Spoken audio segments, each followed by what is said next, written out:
મતલબ ડેઇલી લાઈફમાં તમને જે કપલમાં ટાઈમ સ્પેન્ડ કરવાનો એક સાથે ચાન્સ ના મળે તો એ અહીંયા પોસિબલ છે. ગ્રીનરી છે, બહુ સરસ એટમોસ્ફિયર છે, તમે અહીંયા આવી શકો છો રિલેક્સેશન માટે.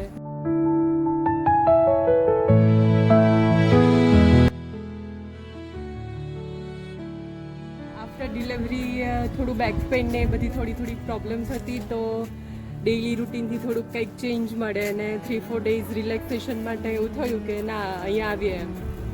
જનરલી અમારો તો કેવું છે કે 1 વર્ષનો નાનો ટેણીયો છે, તો જનરલી લોકો એવું પ્રિફર કરતા હોય કે 1 વર્ષનો ટેણીયો છે તેને બહાર ના લઈ જવાય, પણ અહીંનું એટમોસ્ફિયર એટલું મસ્ત છે કે ટેણિયાને પણ મજા આવી ગઈ.